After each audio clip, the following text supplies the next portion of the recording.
radiant and not ashamed. Because shame is a perception of what you think other people are thinking about you. And sometimes you realize that is not the truth. You may be denying yourself a great opportunity to do something, but you have convinced yourself, if people knew I am this and this, they would never be my friends. Only to realize that if actually they knew that is the real you, you would have more and better friends. Can you say amen to that? Because you are killing yourself by thinking this will make people hate you, only to realize it doesn't work like that. Live your life before God. Let's stop this competition. Don't do anything to compete with someone else. Because they build this, you build a bigger one. Because they buy a car, you buy a bigger one. Who are you competing with? In any case, at the end of the day, you stand or fall before God, not before men. Jesus despised the shame of the cross because he knew between me and God, we know this is for how many hours? Jesus was arrested on Friday night. He was mocked throughout that night. Then the next day they paraded him, after the mock of a trial, and then they led him to crucify him. And then by 3, Jesus was dead, as in he had left this world. So he knew this is going to last a few hours, but after that, that's why the Bible says he despised the shame, because he knew after that he saw the glory beyond. Now, if I know, for instance, that I am not wearing the clothes people would want me to wear because I am saving for my future, then why would I now begin to feel embarrassed? One guy who came to train us on finances, he said something that really made me laugh, and all of us laugh. He said, when he woke up and realized he's not doing well financially, and by that time he was, they were, between the two of them, because it's a couple, they were earning more than 1 million shillings, but they were in debt, including borrowing from their watchman. Yet they are earning between them more than 1 million shillings. And then he realized, we are not doing well. So what they do? They sold a house they had, which was not adding value to them, and went and rented somewhere. And then began to build their wealth. They had 3 cars. They sold all of them and bought a smaller one. Now, only 1 car, and it's not that class. And they lost friends. He was telling us some people would meet them, what are you doing driving in this piece of metal? And he's saying, it's my car. What? You can drive this thing? And some people would tell them, I don't want you near me. You will embarrass me because you are driving such and such a car. So who is going to be embarrassed? You or me? But then, a few years down the line, the same people now are trying to come back to his life. How did you gain all this wealth? He begins to tell them, you remember when you wouldn't talk to me because I was driving this type of a car? I was saving and now preparing to be where I am today. The guy is worth billions today. When he came, he had just come from a business trip, because now he does, he went back to school and actually did some masters on something to do with finances. So he does consultancy work. And the guy was telling us he charges sometimes up to 100K 1 hour to sit down with you and organize you so that your wealth you can become something meaningful. 100,000 per hour. Now that's good, man, right? But when he was now making himself to that, people left him. People actually said, even his parents consulted their friends, can you go to the witch doctors for us? Mutafute kijana yetu amerogwa na nani? Because we don't understand him. He has just sold his cars, sold his house. He has taken his children from a private school. His children are in a public school. Can you imagine that in our day? because, when you talk of public schools, you are saying you can't pay. You are in Kenya, so you know what I'm talking about, right? You are in a public university.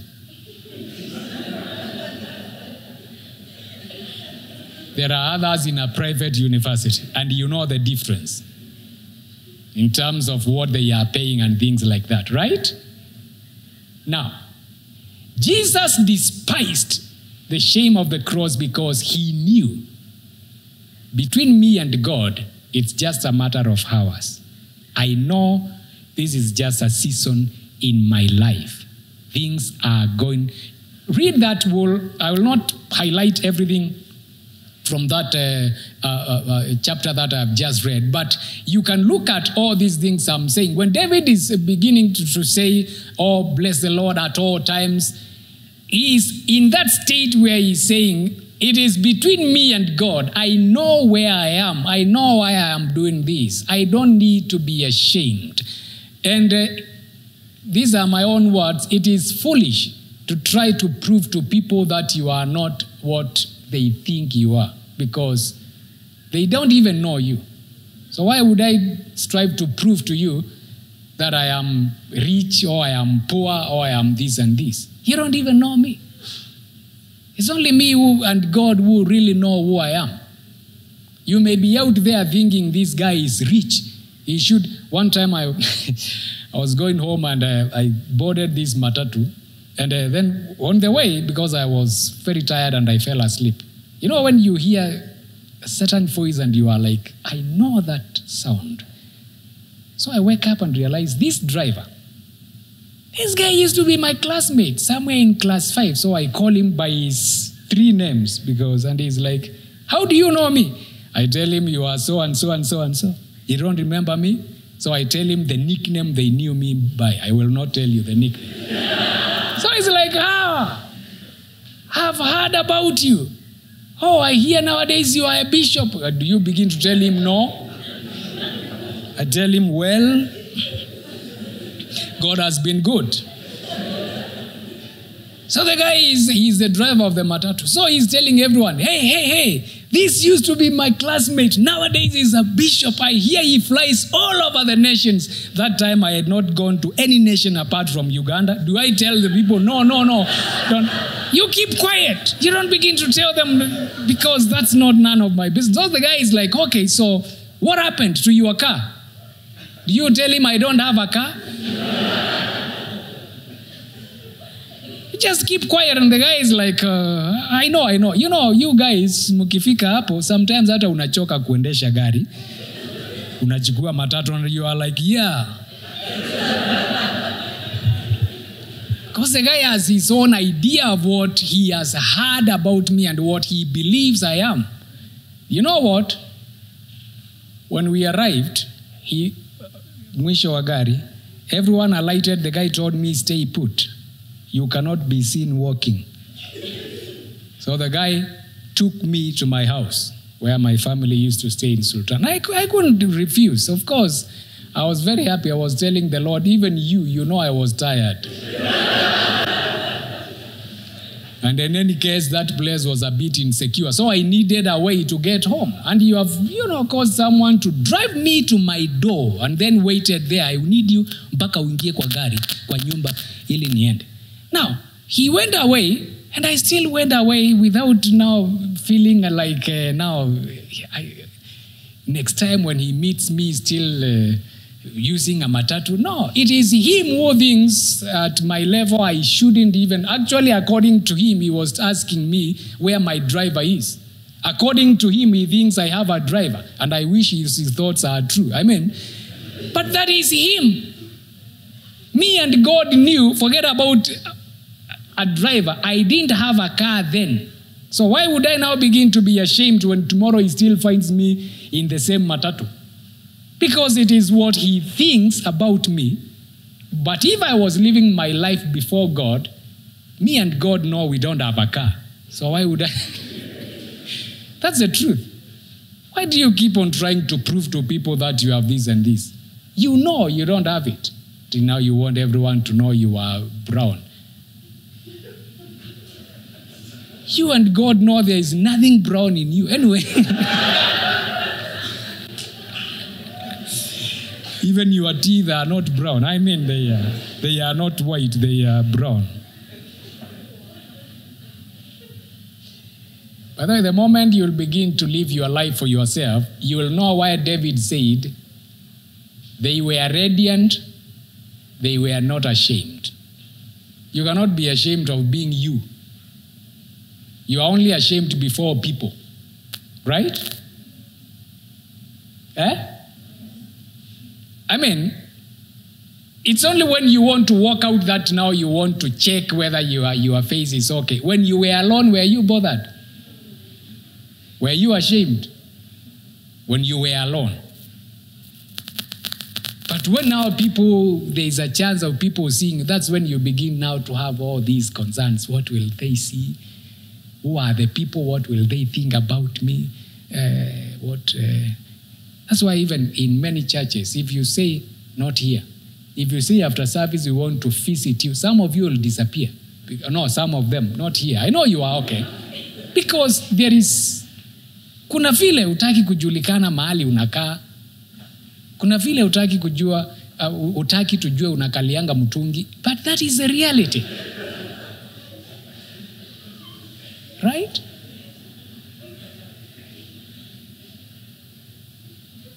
Of course, I'm not talking about you. You are okay. But I'm talking about people. I have gone to preach in missions where you go home to the pastor's home and you realize actually that is the truth of the matter. There is not a single seat in that house. And he is a man of God.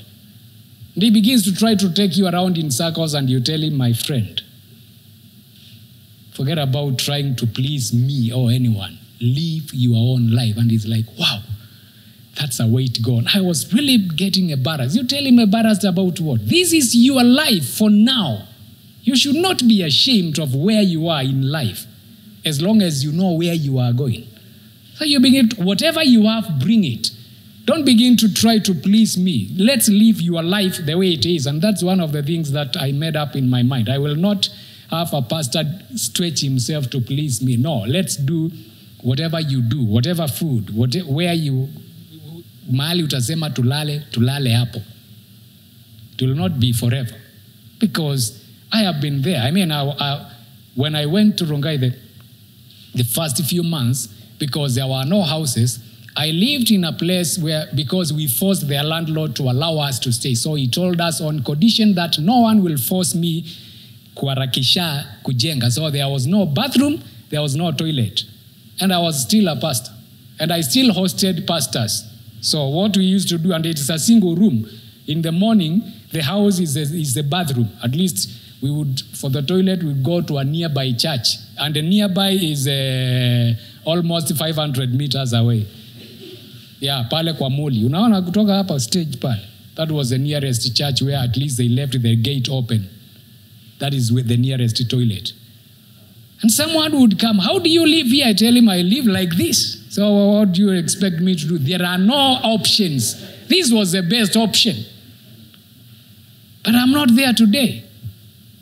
I'm in my own house. And every time I'm there standing under my shower, I remind God, thank you. There is a time nilikuwa naogea kwa nyumba yangu, hapo kwa mulango pale, so that I don't have to wash the whole house.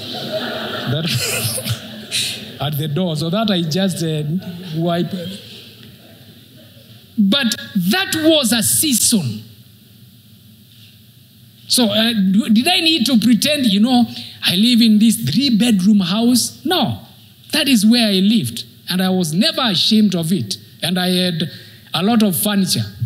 4 stools that I was given by a lady here when I was living. By the way, I left with the plastic cups that I used in my last place was Ruenzori 3611. Anyone living there? That was my room. So my roommates donated the plastic cups that we used in the room. And that was all my furniture. So as I was leaving, a lady from the church gave me 4 stools. No more stool ya kawaida. That was what I went to start life with.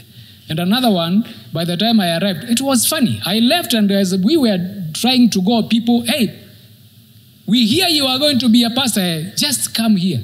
Another one gave me a coffee table. So at least by the time I arrived, I had plastic cups, I had a coffee table, I had 4 stools, seatless stool ya kawaida. And I was very happy because at least siendi kukalia mutungi. So when I arrived, the few people there bought me a bed and a mattress. And I was very happy, my friend, because at least I knew sianzi kulala chini. Because I know people ambao wamelala chini for long. And I was not ashamed because I knew it is God who has called me. Between me and him, we know where we are going. Don't be ashamed. Live your life before God, not before men. Between you and God, you know, forget about engagement. No one is interested in you. But now you are trying to prove to people wearing funny rings, throw them away. I mean, kuwa kama watu wa coast, mwenye anasikia vibaya ajinyonge. I mean, why are you bothered with what people think about you? Are they the ones marrying you? I mean, unashinda ukiniwekea pressure ati kwani hujaolewa, kwani hujaona mtu, si wewe ufanyike huyo mtu. Saa zingine hata wewe kasirika. I mean, number 2, and that's where we end. Seek God about your fears. Remember what David says, I sought the Lord, and he heard me and delivered me from all my fears. What I mean is, you need to learn to be open, truly open to the Lord. There are fears that only me know about. When he says he delivered me from all my fears, you may be looking perfect before people, but then deep within you, you have fear. There are people who are so much afraid, maybe I'm not even going to graduate. That is a fear. It doesn't matter whether it doesn't look logical to other people. You know, whatever we call phobias, there is nothing logical about them. When you see someone scared of spiders, there's nothing logical. You can just step on it. But this person will actually break a door running away from a spider. Because for them, that is their fear, right? So when David says, I sought the Lord, because honestly speaking, each one of us has their fears. Some are afraid they will never make it in life. That's a fear for whatever reason. Some are afraid I will never become anything. I will die young. One of the things the Lord spoke to me about, I think during second year, was you need to deal with your fear of failure. And I didn't know I didn't know my fear had a name, because I just found myself, how it was working out, I would go to a place and preach and people would get excited. But then the more excited they became, the more, now what is the word? The more scared I became. You know what I was scared of? Now they have known me, someone who preaches at that level. Supposing they call me tomorrow,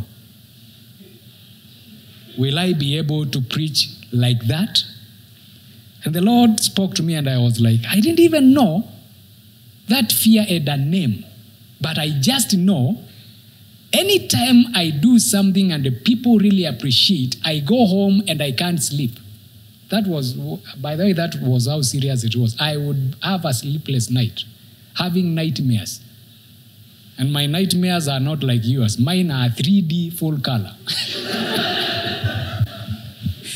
I don't get those more nights. They will be 3 dimensions in full color. I'll see myself how now people, now the way they heard about me yesterday, now they realize, siku hiyo tu ndio alihubiri hivyo. He can't preach like that. I was scared of failure. And that's when God told me, you need to deal with this. And I went to the forest and told him, God, please deal with it. Well, I think I should have prayed differently. Because when I told him to deal with it, one of the things he did is to hit me where I thought it hurt most. And that was my reputation. I had a very good testimony. You can ask those who knew me in college. I was that brother. You know, the brother who has never had a scandal. Everyone knows he's a good man, prayerful, a man of God. Then all of a sudden, out of nowhere, like seriously out of nowhere, this rumor starts in college. And the rumor is, I'm getting married. Everyone knew about it, including the bride. My own roommates went and selected material, wakaanza kupima suti ya kusimamia harusi. So here is a wedding that is being planned. Everyone in college knows about it, including the would-be bride, but the bridegroom has no clue. So one day, one of the guys who were ahead of us called me and told me, I want to see you, brother. So I went. He's our elder. So he tells me, you don't plan things secretly. I'm like, thank you, brother. I'm not planning anything. He tells me, no, stop fooling around with me. I'm not one of your age mates. You need to come open. Kama kuna harusi ungetuambia tufanye. And I'm like, I'm not even engaged. He tells me, no. We know it. And that's when I realized, by the way, this guy is serious. So he begins to tell me everything, how we got engaged, how we are getting married. And he has even asked my roommates and they have confirmed. So I go to them and ask them, guys, I hear there is a wedding. Can you bring me up to speed? They tell me, sasa unajifanya nini? Sisi tunajua. Nini? You and so and so. I'm like, honestly, there is nothing, absolutely nothing. They tell me we have even talked to her and she has confirmed there is something. Have you ever wanted the earth to open up? Because now for me, my good name was shattered. So all along, I begin to put two and two together. So that's why even when I'm walking, people greet me and ask me, how is sister so and so? I was so innocent, I never even had a clue why they were asking me about her. I thought it's because we are in the same prayer group. That was, I honestly, I thought they were asking about her because we are in the same prayer group. And I am like, so when everyone has been asking me about her, they knew. I was so depressed. For the first time in my life, I contemplated suicide. Those stories unasikia nikwambia nilienda Chiromo nikataka kujirusha. It was about that wedding that was never there. I felt like my life was ended because now I have failed according to me. Ushuhuda hakuna. And when I went and talked to her and she told me, everyone knows we are like this. And I'm like, have I ever told you I love you? I mean, you can never tell anyone that. But everyone knows. I was that serious. Everyone knew. I don't do jokes. I mean, I love you, sawa? No, everyone knew. I don't joke around with words. So she knew you don't have to say it. Nimeiona tu. But anyway, it took me 2 years to come out of that depression. Serious depression. I lost direction. I thought about suicide. I stopped preaching. My life to me was completely lost. But that's how God dealt with my fear of failure. At the end of the process, he told me, now, you'll never be afraid of anything. You'll never be ashamed of anything. And by the way, after that, ni mambo machache sana unaweza nishtua nayo ati now we will shame you with this. With what? Kama nimewekelewa mambo ambao hata sijui. And after that, many other things have been said which never bothered me. I just laughed it off because I realized I sought the Lord about my fears. That was not the only fear. Even now I have other fears, but I learned to take them to the Lord. God, you know I am afraid of this. Please help me. And the Lord delivers you from all your fears. That thing you have been afraid of, I am afraid. This and this, I am afraid. I may actually be sick. I am afraid. This and this and this. Seek the Lord. And I mean really openly, God, you know I am afraid of this. Wazia na zile maombi ya kuna maombi naitanga ya uongo. God, you are good. Now forget about that. There are times you feel God, now I need to feel that goodness of yours. I am afraid of this and this. And every time I have found myself cornered and I pray, those honest prayers, honestly, God always comes through. I have learned to be open with God. There are times you can pray and play, games with God. But there are times to go and tell him, honestly, God, I don't have money and I have no clue where I'm going to get it from. So just help me first to settle in my mind because I'm going crazy. And he helps you. He may not give you the money, but somehow the peace comes into your heart. Or you meet something or someone and they really scare you. I mean, there are people who can scare you. Honestly, there are places you get invited to. Forget about, unaona vile nakuhubiria na ujasiri. Kuna mahali unaambiwa umeitwa mahali fulani, you are like, yes, but you go and tell God, between me and you, I'm scared of those guys.